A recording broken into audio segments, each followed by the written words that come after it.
Halo teman-teman, selamat datang di Value Stock. Hari ini saya akan membahas analisa fundamental saham Adro kuartal pertama tahun 2021. Oke, ini disclaimer-nya. Yang pertama, ini merupakan sharing analisa fundamental, bukan ajakan beli jual ataupun hot suatu saham, dan keputusan investasi ada di tangan teman-teman selaku investor.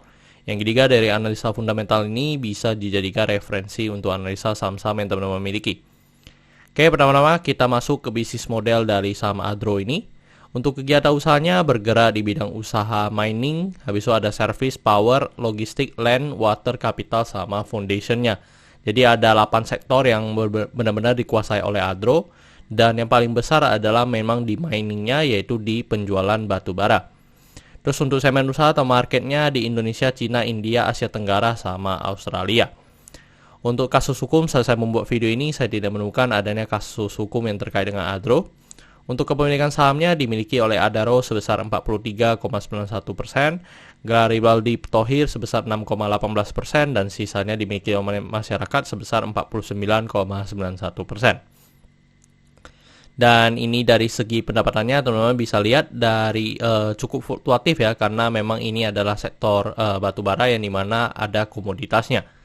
Untuk secara kuartal pertama kita melihat dari segi penjualan mengalami penurunan 17,9%. Dan saya asumsikan kuartal keempatnya memiliki kinerja yang sama dengan kuartal pertama, maka sampai akhir tahun akan mengalami kenaikan dari segi penjualan sebesar 12,8%. Terus dari segi net profitnya juga fluktuatif, dan seperti tadi kuartal pertama mengalami penurunan sebesar 37,5%, tetapi sampai akhir tahun akan mengalami kenaikan sebesar 90,5%. Dan dari segi asetnya cukup konsisten mengalami kenaikan, dan kenaikannya sebesar 5%. Untuk dari segi utangnya juga mengalami kenaikan, dan kenaikannya sebesar 1,5%. Untuk dari segi modal juga mengalami kenaikan, dan kenaikannya sebesar 7,2%. Dan ini merupakan summary laporan keuangannya dari 2014 sampai 2021. Dan di sini saya akan membahas tentang rasio keuangannya. Yang pertama adalah NPM atau net profit margin. Untuk net profit margin 2021 ini cukup bagus, yaitu di 9,9%. Sedangkan kalau kita lihat secara histori, rata-rata memang di atas 10%. Cuman di 2020 di masa pandemi hanya sebesar 5,87%. Dan itu membuat EPS-nya mengalami kenaikan jadi 125. Dan kalau kita lihat secara per menjadi 9,48 kali. Jadi ini per ini turun ya teman-teman, tetapi kalau kita lihat secara histori memang pernya rata-rata memang sekitar 6-9 ini. Untuk 2020 di 21 karena dari segi harga naik dan dari segi EPS-nya mengalami turun yang signifikan. Terus untuk dari segi book value-nya di 1870, dan kalau kita bandingkan dengan harga sekarang kita bisa menemukan PBV-nya di 0,63 kali. Jadi ini juga merupakan PBV yang cukup rendah ya teman-teman dibandingkan dengan sebelum-sebelumnya. Dan kalau kita bandingkan dengan dari segi DER-nya di 0,58 kali, dan ini masih sangat bagus, yang dimana DER-nya masih di bawah 1, dan konsisten ya untuk Adro ini. Untuk dari segi utang selalu di bawah 1.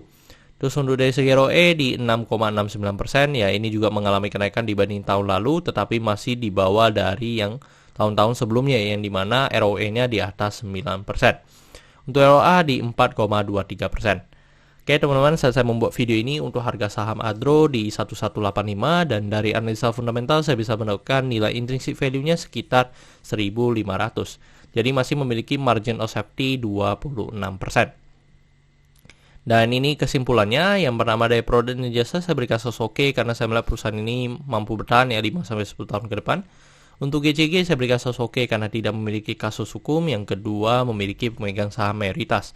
Untuk revenue dan net profit saya berikan oke walaupun mengalami penurunan, tetapi ini masih di masa pandemi ya. Dan untuk dari segi aset saya berikan oke karena mengalami kenaikan. Untuk liability saya berikan oke karena DER-nya di bawah 1. Untuk book value saya berikan oke karena harga jual sekarang masih di bawah harga book value-nya.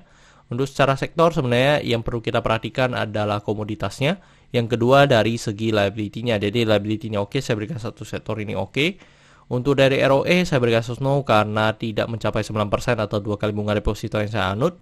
Untuk margin of safety saya berikan oke karena positif. Untuk dividen saya berikan oke karena selama 5 tahun terakhir untuk Adro ini masih sangat royal memberikan dividen kepada investornya. Oke teman-teman, jadi kesimpulannya adalah 10 dibanding 11 dan pertanyaannya adalah apakah saya akan membeli saham Adro? Iya teman-teman, saya memiliki saham Adro, tetapi saya bukan lebih ke batu baranya, saya lebih fokus ke yang dimana dia ada sektor air ya teman-teman, dimana air sama pengembang listrik itu yang saya fokus untuk Adro ini. Oke teman-teman, saya rasa cukup sekian untuk video kali ini. Jangan lupa untuk like dan subscribe. Jangan lupa juga untuk follow saya di Instagram saya di royken13.